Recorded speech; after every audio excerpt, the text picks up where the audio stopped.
Okay, so this is the Laminar vest that I use to fight in. I have it do up on the side, which is under my shield arm.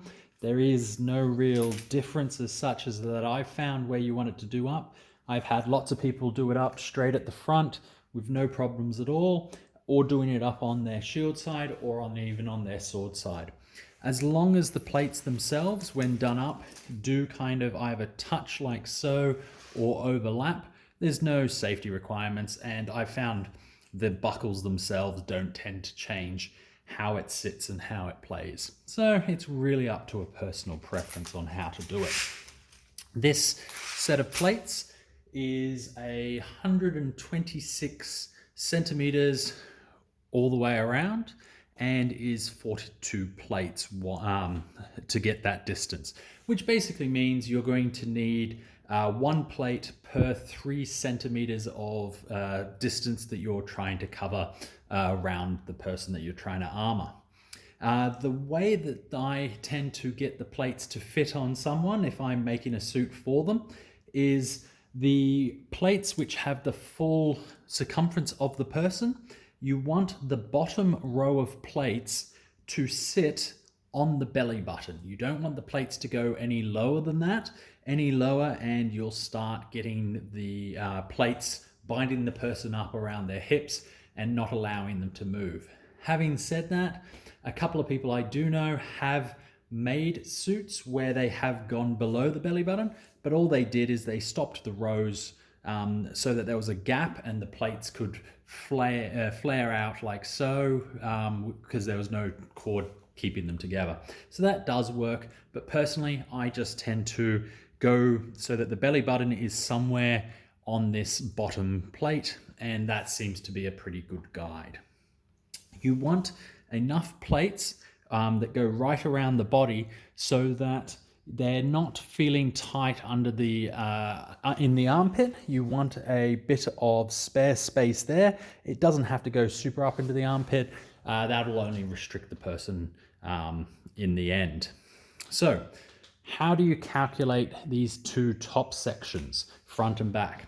Well, the first thing to note is that the back is actually wider than the front. The reason for this is you can bring your arms forward in front of yourself much easier like so than you can backwards. Your arms don't go backwards. So what that means is this front section needs to be close enough together so that when you bring your arms in front of you, it just crinkles up slightly. You want it to go to about that much. You don't want it to go much further.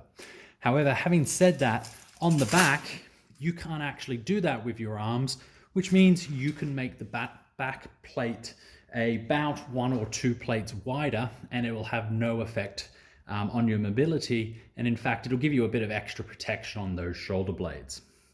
The other way to think about how many plates to make this is to halve the total distance across. So there is 42 in the whole thing. So that means I will have 21 plates from one side to the other. I will then pick, because that is an odd number, I will pick an odd number for creating this section here because I want it to sit nice and evenly. On the edges here, it's hard to see because it has a bit of a leather edging. There is some half plates. These are plates that have been cut at 30 degrees-ish to give you a nice smooth row up and down. And what they do is they allow it to not crenellate across, and instead you'll have a nice smooth line for the leather if you want to edge it, or else just the arms to sit on and stop it hooking in. I personally, for myself and most people I know, it takes about 3 rows to actually get up to the top and fit correctly. Again, you want it to come reasonably high up on the body, but you don't want it to interfere with any gorget or anything. So sitting about an inch below a gorget is perfectly fine. I just use 2 straps. I don't tend to make them adjustable at all because I tend to just make it fit me. And so I don't need to adjust them. But on a couple of suits, I have made them adjustable before if either I don't know the person directly or it's going to be a general usage suit. On the on the plastic lamella, I would just take these straps and I would actually lace them through the lamella with that row. However, with this metal aluminium lamella, I actually rivet them into the plates, as you can see, just to give them a bit of extra strength, a bit of extra holding. However, just going through the lacing for the plastic has worked perfectly fine for me previously.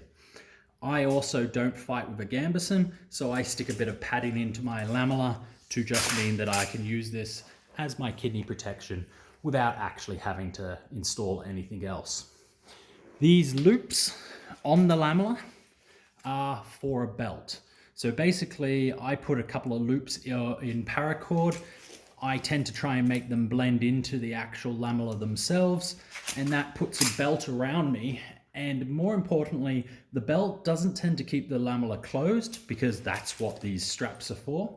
Instead, the belt is because I'm a knight and so I wear a white belt, and I have had it sometimes before just slide down and fall around my ankles, which is quite embarrassing and causes a bit of a problem. So those loops are purely there to stop the belt from sliding down any further as I'm fighting.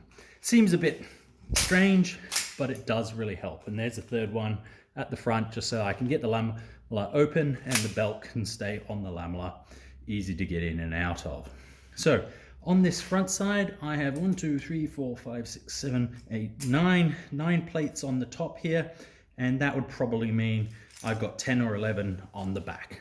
I increase the row by 1 plate on either side as I go down, and then put an extra quarter plate to basically give me a nice angle there as I go down from there.